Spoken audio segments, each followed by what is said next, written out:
Pokémon TCG y Pokémon TCG Pocket son dos juegos muy parecidos, pero no iguales. Las diferencias entre ambos justifican que las personas los van a ver como dos juegos diferentes, a pesar de que las bases que comparten en cuanto a su estructura de juego sean muy semejantes. En lo personal, me gusta poner de ejemplo el tenis y el pádel, dos deportes que comparten muchas cosas, pero sus diferencias hacen que se los trate como disciplinas distintas. El video de hoy no va a ir mucho de comparar los juegos en sí, sino de tocar un tópico un poco diferente: el coleccionismo. Es sabido el auge del coleccionismo de las cartas físicas de Pokémon. Hay muchísimos creadores de contenido con una biblioteca de videos entera dedicada a repasar el pasado, analizar el presente y predecir el futuro de este mercado. Y el día de hoy voy a intentar tocar un tema que se desprende un poco de este auge, y es el coleccionismo virtual. ¿Cuál es la opinión popular de las personas respecto a coleccionar cartas digitales? ¿Es el futuro de los TCG o es un barco que está destinado a hundirse? Intentaremos responder estas preguntas y más en este video. El coleccionismo de cartas, cromos, figuritas y demás sinónimos no es algo de la actualidad. Podemos remontarnos a los orígenes del TCG de Pokémon en el año 96, juego de cartas ligado a una de las franquicias más prometedoras de ese momento y que a día de hoy cumple 30 años. Incluso, si nos vamos más atrás en el tiempo, tenemos los álbumes de figuritas de la Copa Mundial de Fútbol, que se remontan al Mundial de 1970 con el primer álbum oficial de la empresa Panini. E incluso, entiendo que podemos ir todavía más atrás en el tiempo con el coleccionismo de estampas de béisbol en Estados Unidos. Y la lista sigue de forma indefinida, pero a fin de cuentas, tenemos un siglo completo de personas coleccionando en papel, en físico, con todo lo que implica esa experiencia para los 5 sentidos: la sensación al tacto de abrir un sobre de figuritas, el sonido del envoltorio rompiéndose, el aroma de las figuritas nuevas, la felicidad al ver con tus propios ojos una figurita difícil en persona y no por foto o en una publicidad. Años en el futuro, y con el advenimiento de la tecnología que todos conocemos hoy en día, celulares, computadoras y demás, esta experiencia intentó ser replicada en el mundo digital, pero con resultados discutibles. Todas las sensaciones que se viven en el mundo físico pueden ser adaptadas, mas no copiadas o replicadas al 100% en el mundo digital, a pesar de los grandes esfuerzos que pongan las aplicaciones y programas de computadora, ya que simplemente no es lo mismo abrir un paquete en una pantalla y observar los brillos de las cartas, muy bonitos, sí, pero carentes de alma. Bueno, creo que ya nos estamos poniendo un poco profundos. Y es que en el mundo digital hay muchas ventajas. De las principales es el no deterioro de las cartas o cromos. Al momento de obtener un cromo digital, este va a mantener su estado permanentemente. En cambio, en el mundo físico tenemos factores externos, como la humedad, los hongos, posibles daños, rayones y demás, que arruinarían a nuestras cartas favoritas. Por supuesto, tenemos formas de salvar esto, guardando las cartas en lugares adecuados, incluso sellándolas al vacío, pero no son infalibles. Sin embargo, uno de los puntos que más resuenan en las comunidades es que técnicamente nosotros no somos dueños de los cromos digitales por un simple motivo. Si el desarrollador decide cerrar la aplicación, toda nuestra colección se perderá en el olvido.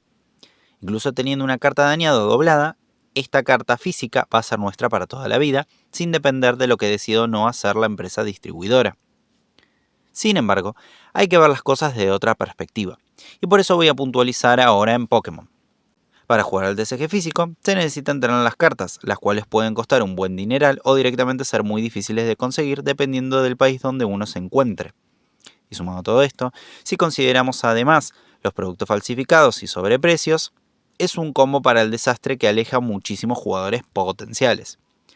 En ese sentido, la plataforma de TCG Live ayuda a los jugadores a poder probar mazos sin tantas restricciones para los jugadores free to play. Por supuesto, al abrir sobres pueden salir alguna carta de rareza elevada, equivalente al físico, pero el objetivo es brindar una plataforma que permita ampliar el número de jugadores activos del TCG físico, que luego pueden pasar justamente al físico en una segunda instancia. TCG Pocket, en su génesis, apunta a lo mismo: llevar la experiencia a todos los dispositivos móviles y redoblando la apuesta al facilitar las reglas y reduciendo las partidas, o mejor dicho, el tiempo de las partidas. Pero aquí, el foco de la empresa es otro. Dicho por ellos mismos, Pocket es visto a nivel empresarial como una aplicación de coleccionismo, impulsando las cartas muy raras como las Corona o las inmersivas, y no invirtiendo tanto en los aspectos competitivos del juego. tema que ya hemos tratado en varios videos. Y es que incluso invirtiendo en ese aspecto, al no contar con ese ámbito cara a cara que da el juego físico, hay muchas experiencias que se pierden. Pero a su vez, no todos pueden jugar torneos regionales por el gasto en viajes y hospedajes. En definitiva, termina siendo como el dilema del huevo y la gallina. En un mundo dominado por las redes sociales, Pocket no ha pasado para nada desapercibido. Sí, es bien sabido que las ganancias han bajado muchísimo desde su salida, por múltiples factores, pero es un juego que se ha estabilizado con el tiempo en una media entre 20 y 30 millones de dólares de ganancia por mes, lo cual es un montón.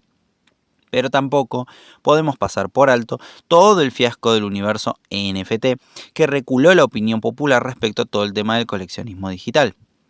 Por supuesto, aquí no estamos tocando factores como inversiones o aspectos semejantes, porque sería abrir demasiado el análisis. Pero la visión de la gente común sobre las criptomonedas y los valores digitales impacta mucho en el peso que se le da a temas un poco menos problemáticos como el coleccionismo digital.